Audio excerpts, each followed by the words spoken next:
Can you hear me in the back? They can't hear me in the back.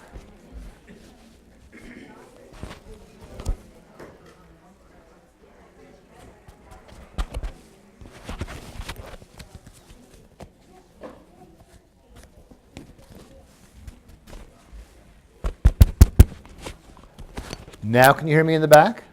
Good? Okay. Okay, great. So hopefully everybody enjoyed and rejuvenated from lunch. Good. Okay, so I was encouraged to give you a little bit more of a roadmap of where we're going. So I think what I'm saying, it will help you locate what I'm doing and why. So let me take a moment to do that before I dive back into the material we were covering. So really today, through the afternoon, I'm going to cover the part of the subject that allows us to specify models, right, to represent things, and then from those models generate data. So we're going to play the role of building the truth, and then once we have the truth specified, right, building from that, drawing that from the data.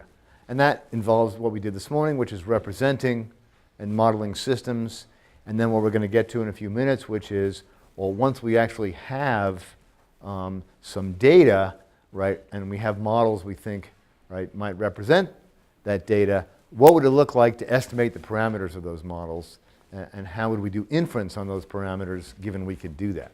And then how would we actually figure out whether the model we're specifying fits the data, right? And so I'm going to talk a bunch about what we can use in the way of model fit statistics to tell us that yes, this model we've actually invented as a hypothesis really does fit the data we've measured from who knows how. And then we're going to have some experience later on with 3 different real data sets that are from very small, very simple models. One of them I showed you, which is Timberlake and Williams on dependence and political exclusion. I have the data for you. You can play with it all you like. We'll also do an example in which we look at the factors that might influence charitable giving, how much you donate to a certain cause. And then we have data that I got from Herb Needleman about lead and IQ. Right? So all 3 of those are fun to analyze, and they're a very small number of data variables, so you can actually get your head around what's going on and then play with the program. So tomorrow, we're going to go the other way. Instead of starting with models and generating data, we're going to start with data and see if we can figure out what the model is that generated that data. So that's going to get us to go through a couple of things that allow us to connect, right, the models to testable constraints in the data, right? And in some sense, I've already presented a few model types that will embody these assumptions. But more formally, they're the Markov axiom and the deseparation criterion, which allow us to derive what are the testable constraints that we could actually look to see if they hold in the data to figure out what models what. And then that will allow us to get into a topic that is really interesting, which is, okay, if I have this kind of connection between these theories and this data, right, what models are going to look equivalent according to the data and these assumptions? So if the models all look equivalent to the data, right, without making further assumptions, then you can't tell them apart. And so part of the excitement I think we had originally in this domain was, right, even if we couldn't really discover a single model, we could do something epistemological of high value, which is characterize what we can learn and what we cannot learn about causal structure from data. So that's really what model equivalence does. And then once we have model equivalence, right, then we can make the move from we start with data, and then can we figure out all the equivalent models and exactly the equivalent models. And so that's the key computation that's involved in model search. Right? We're starting with data, and we're looking for all the models, right, that look equivalent by the data's lights, and then what we report to you is that equivalent set of models. Okay? So today we're going from models to data, tomorrow from data to models. Okay, so before I get to estimation, I just want to finish a couple of the topics I didn't quite get to in the morning, which are very handy. And the first one is going back to the structural equation model, parameterization, right, and looking at what are called standardized models, right? So let me just go back into the program for a second and show you what I mean by a standardized model and why they're very important and very, very useful to actually have. Okay. So suppose that I have this graph that I've built, and instead I'm going to play with it, and it's got 4 variables, x1, 2, 3, and 4. And I parameterize that. Let me just completely destroy this. I parameterize that as a structural equation model, right, as we did before. And now I say, okay, let's build a SEM instantiated model. So that happens, it puts random coefficients in. So if I put these coefficients to be simple values like 0.5, 0.6, and 0.7, you notice I didn't actually specify any of the parameters for the error terms, but I could by saying, okay, show the error terms.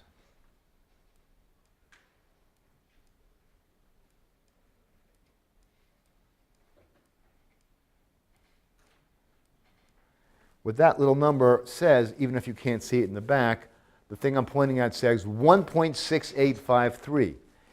And that is the parameter that determines the standard deviation for that error term, how much it varies, right, in the distribution from which we're sampling.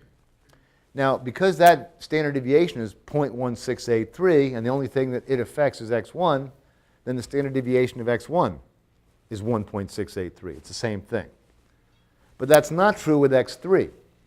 So x3 will vary, right, because x1 is a cause of it, and it varies. x2 is a cause of it, and it varies. And the error term is also a cause of it, and it varies. So its variation will sort of be, right, the addition of those 3 variances coming into it. And so its variation, its variance, its standard deviation will be a function of all 3 inputs. Now suppose we want to actually make our lives simple, and instead of dealing with variables that have different standard deviations or different variances, we want to make all the variables standard normal variates that have a mean of 0 and a variance of 1, and therefore a standard deviation of 1. And then all the scale that might actually, right, be into the way you measured it is taken out of the, right, equation, and everybody is just a standard variate. And so comparing variation across variables is now much easier. It's on a standardized scale. So there's a way to do that that's very easy in tetrad.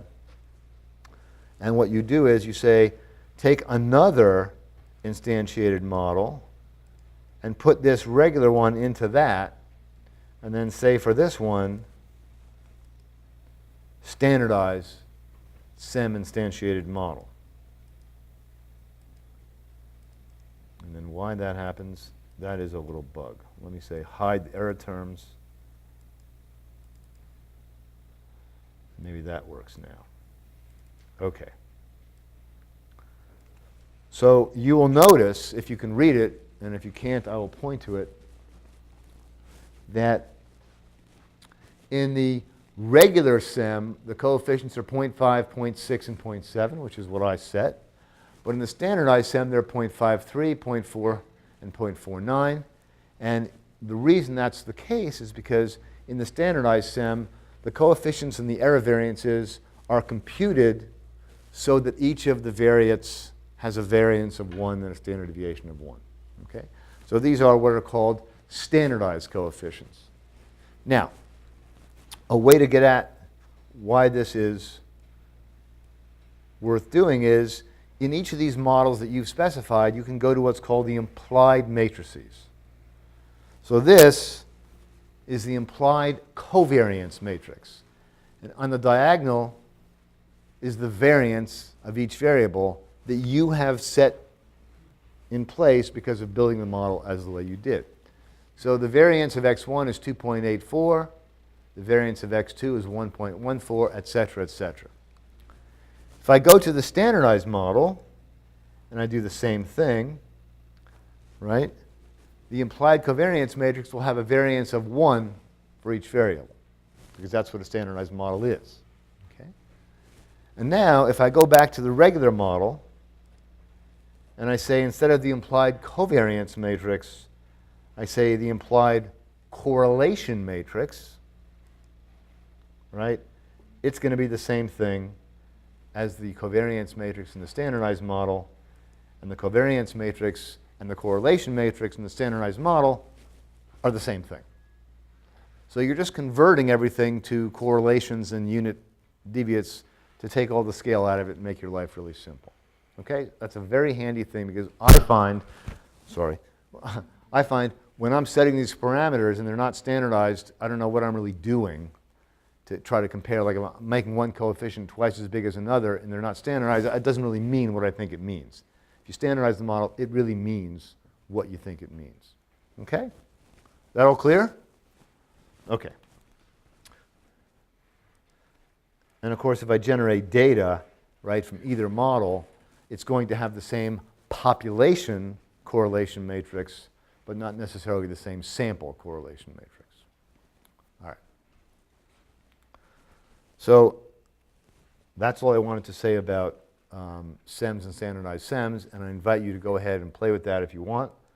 But I'm going to go back to the PowerPoint and move on to a different kind of parametric model type. Okay. So the next thing I want to talk about is what's called the generalized SEM. Now, many of you in the morning recognize that when I do a SEM, the equations that connect the causes to the effects are all linear equations, right, with error terms that are standard normal, right, mean, zero, and variance, whatever you want them to be. But we allow you to parameterize and build much, much more general structural, right, causal models, and they're called generalized SEMs, right? So it's the same thing as a linear SEM, but now instead of the functions being only linear, they can be anything, and instead of the error terms having a normal distribution, they can have any distribution that we can basically parameterize. So let's just take this same case. If I have education, income, and longevity, right, there are my structural equation models when they're all linear. So education equals its error, income equals beta 1 times education, longevity equals beta 2 times education, etc. So if I wanted to take the same model, right, and make it a generalized SEM, I could do something like income is equal to beta 1 times education squared, right, nonlinear. Or I could make it longevity equals beta 2 times the natural log of education. Or I could do the tangent or some sine function or anything I want. I could build interactivity in. So this allows any general class of functions, right, that we can do. And I can make the error terms have a uniform distribution, for example, as opposed to a normal one. So this allows you to play with a much wider array of functions that are that might be more realistic in the domain you're looking at. Unfortunately, when you do that the other way, the theory of estimation, the theory of inference, the theory of model search, right, is much, much weaker, and we have much, much less knowledge about how to do it in appropriate ways. We can't estimate a generalized structural equation model. We don't have estimation theory behind it, right? If you happen to know, right, a certain class of functions that actually govern your models in a generalized SEM, then there are specialized estimators, but we don't provide them. Right? So that would be something you'll have to go to alternative programs like R or whatever you write yourself to order estimate those models. And inference is a very complicated affair, and even the theory behind it can sometimes be absolutely intractable. Okay. But it's certainly worth knowing what to do, because I think one of the things that we struggle with, and I think is a very interesting issue at the frontier in the field, is if it turns out that you're using, right, the assumption of linear models to do all your model search and all your inference, but the data was actually generated by a nonlinear model, how bad is the situation? Right? In certain situations, it's actually fine. Right? So parameter estimation in certain cases is really okay. Inference, not so good. right? And in other situations, it's a total disaster. So it's hard to tell ahead of time what's good and what's bad, and that's why I think this tool is really worth teaching you, and so you have some idea of what it can do. So what I'm going to do is I'm going to create a DAG. I'm going to parameterize it as a generalized SEM, right? And then I'm going to actually change an error term, change a function, and then I'm going to have you guys go ahead and play with that. The interface is, I would warn you, is not as nice, not as easy, but it's not terrible either.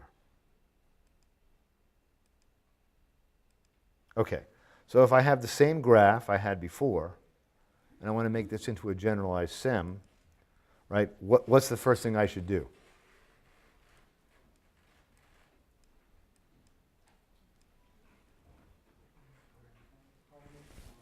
Parametric model, right? So this is a SEM parametric model, and I have to make now a generalized SEM. So I do the same basic thing, but when I click on this, right, I go to the pull down, and I say generalized SEM parametric model. And there you have it, right?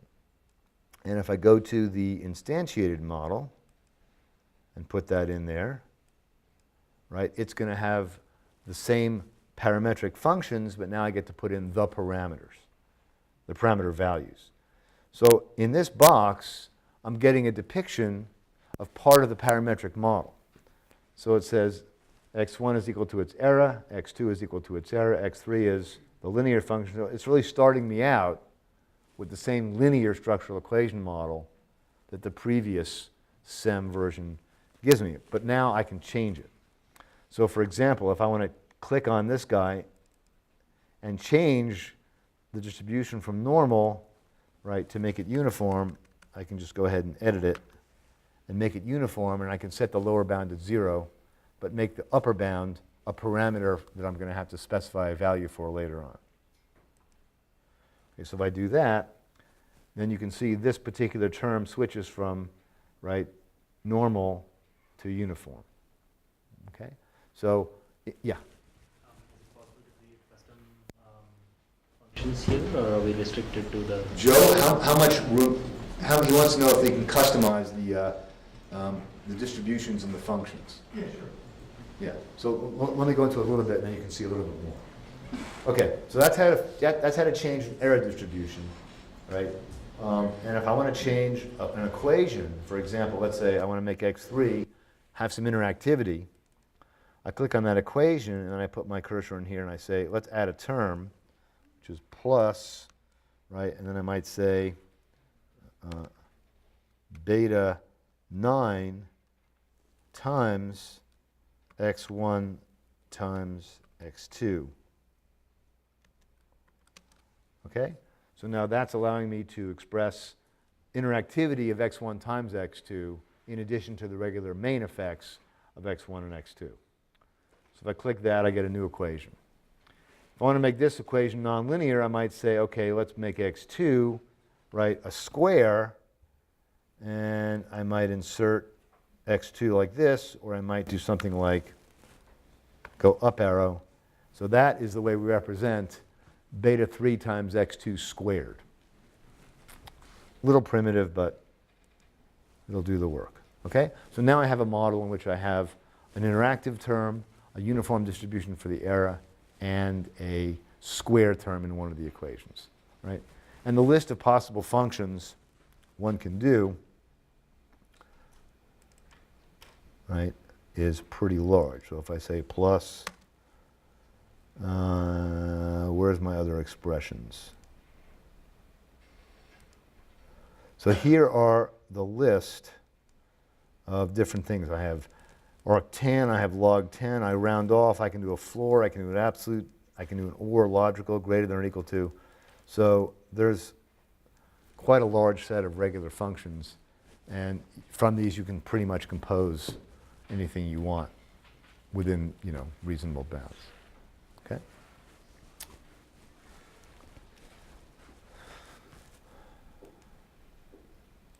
Okay, so that's the parametric model, and it's way more complicated than the regular SEM.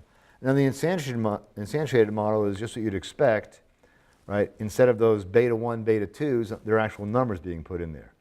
Right? So if I want to change that, I just click on them, and then I can do something like, 0.4, 0.5, and then that switches the parameter values. Okay? So there's nothing really different there. I think it's pretty commonsensical. Okay, any questions about that? So we're going to stop. I'll stop for a second. You guys go ahead in and play with the standardized SEM if you like, and build some generalized SEMs or a generalized SEM from a particular model that you already put in there. And we'll walk around and give you help. And we'll leave about maybe 10 minutes for you to do this.